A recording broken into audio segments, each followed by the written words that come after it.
Más que palabras. Más que palabras. Con Daniel Osuna. Un momento de reflexión cristiana para consolidar nuestra fe y propósito. Más que palabras. San Juan capítulo 1, verso 29. Dice, el siguiente día vino Juan a Jesús, vio a Jesús que venía a él y dijo, he aquí el Cordero de Dios, que quita el pecado del mundo. Este es aquel de quien yo dije, después de mí viene un varón, el cual es antes de mí, porque era primero que yo. Y yo no le conocía más, para que fuese manifestado a Israel. Por esto vine yo bautizando en agua. También dio Juan testimonio, diciendo, vi al Espíritu que descendía del cielo como paloma, y permaneció sobre él. Y yo no le conocía, pero el que me envió a bautizar con agua, aquel me dijo, sobre quien veas descender el Espíritu y permanezca sobre él, ese es el que bautiza con el Espíritu Santo. Y yo le vi y he dado testimonio de que este es el Hijo de Dios. Tengo 3 textos bíblicos para leer.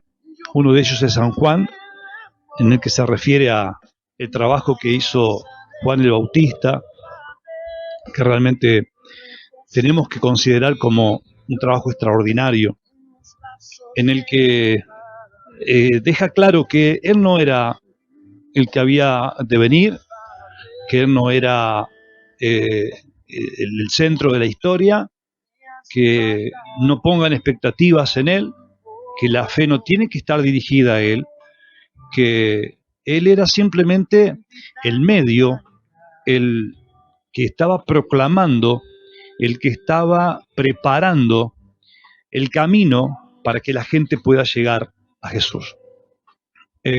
¿Tú eres el Mesías? No, yo no soy el Mesías. Pero yo soy alguien que está preparando el camino para que la gente llegue a Jesús. O sea que el trabajo de Juan fue extraordinario. Por lo tanto, Juan no aprovechó todo ese momento de fama en el que las multitudes comenzaban a llegar a él, en el que por alguna razón la gente acudía a él, escuchaba sus prédicas, escuchaba sus sermones, y era bautizada. La gente se bautizaba en agua. ¿Usted me puede decir desde dónde salió esa idea? ¿Cómo puede ser que la gente acceda a una acción que de repente fue inusitada y que, digamos, no se conocía? Que un desconocido, con un aspecto raro, con una forma de vestirse absolutamente rara, un ermitaño del desierto, que venía a hablar a la gente de Dios, y la gente recepcionaba ese mensaje a tal punto que accedían a ser bautizados en el agua por este extraño, por este raro, por este difícil de encuadrar en el contexto de lo ministerial y de lo religioso de aquel momento. Esa persona dejó en claro que todo lo que él estaba haciendo era preparar el camino, que él no era el Mesías, que la gente no tenía que quedarse en él y con él, que se preparen porque iba a aparecer el Mesías. Ese era el trabajo de él. Y es algo muy importante porque también ese es el mensaje o el trabajo que la iglesia tiene que tener. Entonces, cuando yo digo para quién estamos preparando el creyente, hacia dónde lo estamos dirigiendo, lo hago pensando en el trabajo que hizo Juan.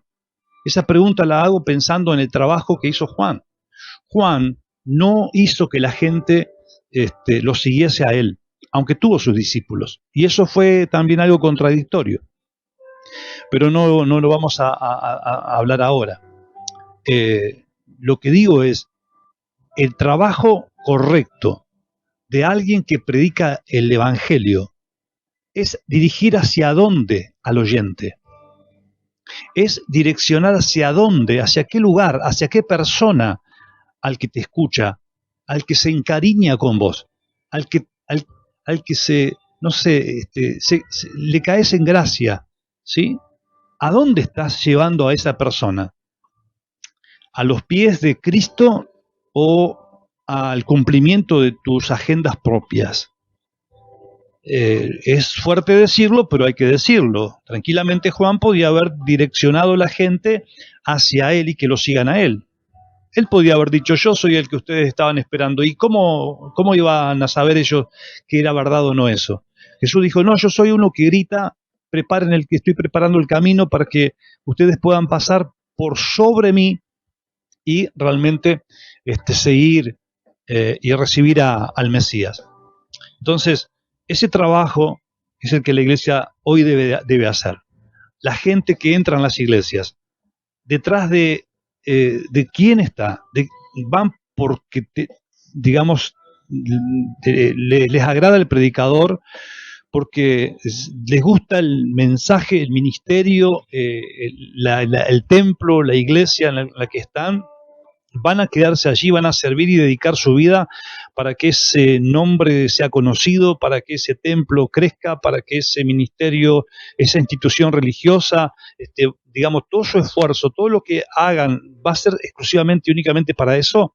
¿O va a ser para el Señor, para rendirse al Señor y hacer la voluntad del Señor? ¿Sí? Para renunciar a su historia, a su agenda, a sus planes personales y dirigirse a los pies de Cristo. ¿Hacia dónde estamos llevando a la gente? La gente que entra a nuestros templos, la gente que escucha nuestras prédicas, la gente que se transforma en nuestros discípulos. ¿Tienen que ser nuestros discípulos realmente o tienen que ser discípulos de Cristo? ¿Juan preparó discípulos para él o preparó discípulos para Cristo? Porque Juan ahí la pifió, Juan preparó discípulos para él. Cuando él dijo, o sea, por eso el aspecto negativo, cuando él reconoció, porque hubo una señal inequívoca de que Dios le dijo, sobre la persona que vos bautices con agua y se pose veas el Espíritu Santo, veas que hay una manifestación especial, ese es mi hijo, ese es el Mesías. Entonces, cuando él vio, lo que Juan tenía que haber hecho es entregar sus discípulos a Jesús. Ahora no lo hizo. No lo hizo. Juan se quedó con sus discípulos. Es más, dice la Biblia que los discípulos de Jesús después se peleaban y contendían con los discípulos de Juan.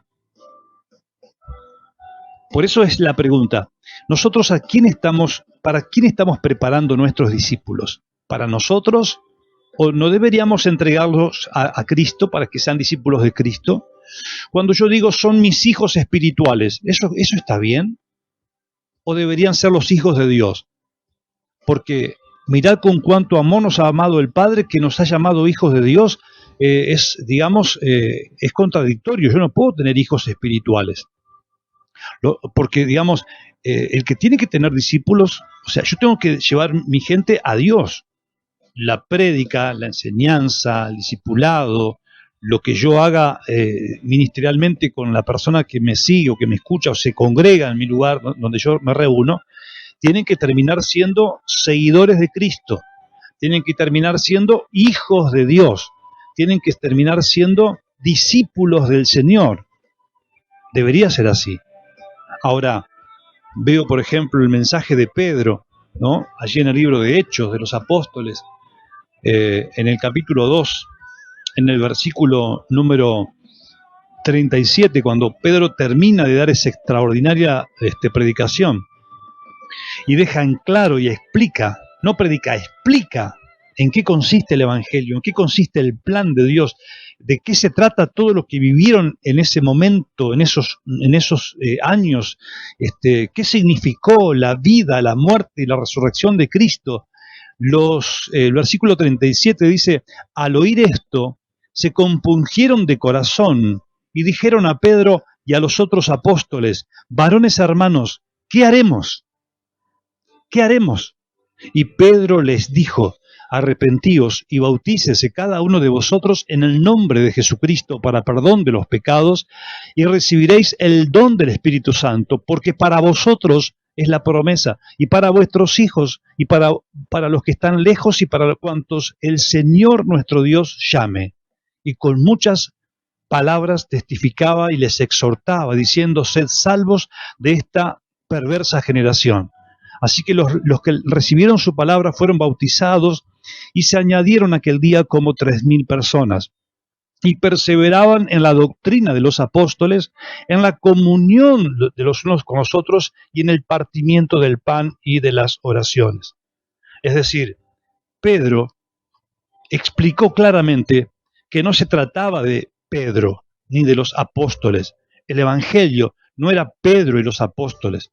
El fundamento del Evangelio no era Pedro ni los apóstoles. El mensaje central del Evangelio no era Pedro ni los apóstoles, no era Pedro porque hacía milagros con la sombra, no eran los otros porque Dios los usaba poderosamente, porque eran famosos, porque caminaban con Jesús, porque salieron a la foto con Jesús. No, ellos llevaron a la gente a Cristo. Ellos no se apropiaron de la gente. En algún momento surgieron algunas divisiones y algunos decían, no sé, yo sigo a Pablo, y el otro decía, yo sigo a Apolos, y el otro decía, yo sigo a Cefas. Y en algún momento Pablo dice, vamos a poner un poco las cosas en su lugar. Dice, acá ninguno de nosotros tenemos que tener seguidores, acá todos tenemos que tener en claro que el único que tiene que tener seguidores, que tiene que tener hijos, que tiene que tener discípulos, es Cristo. Acá no es ni Pablo, ni Pedro, ni Apolo, ni Cefa, ni nada. Acá es Cristo. Eso es extraordinario. Eso es ser conscientes de qué es lo que tenemos que hacer con la gente que reciba a Cristo y a dónde la vamos a dirigir, a dónde la vamos a llevar. En algún momento tuve una discusión o un planteo, un intercambio de opinión con alguien que me decía, porque es mío ese hermano, porque es mío, porque yo le prediqué, porque yo lo discipulé, porque es mío. Le digo, no, las almas son de la persona que pagó a precio de sangre en la cruz. O sea, no hay discusión. La gente hoy puede venir a tu templo porque Dios te utiliza a vos para que esa persona pueda conocer el Evangelio, que tal vez de otra manera no sería.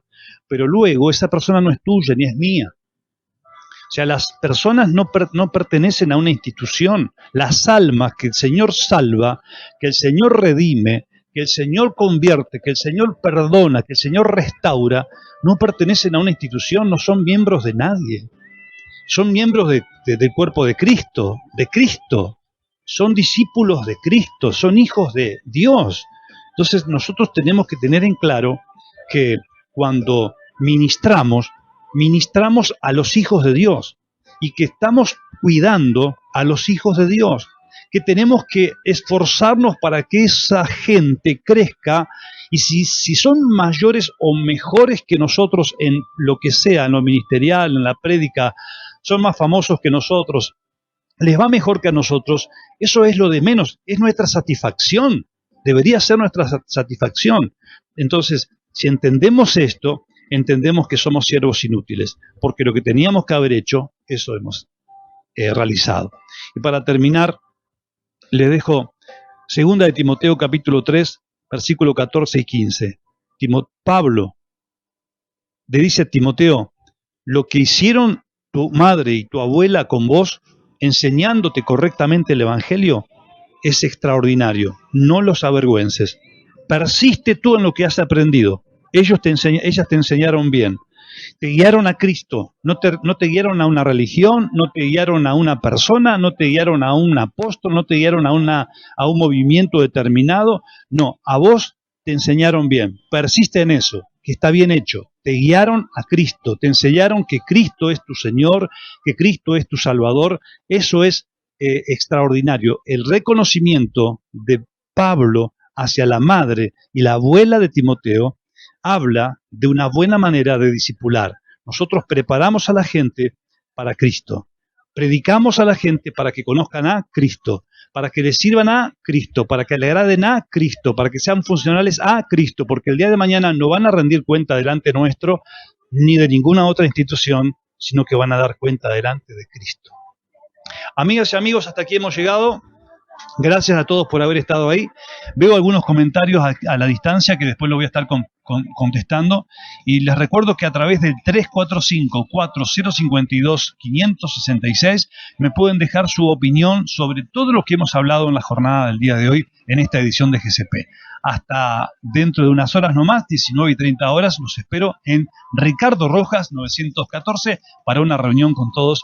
De ya muchas gracias. Bendiciones. Más que palabras.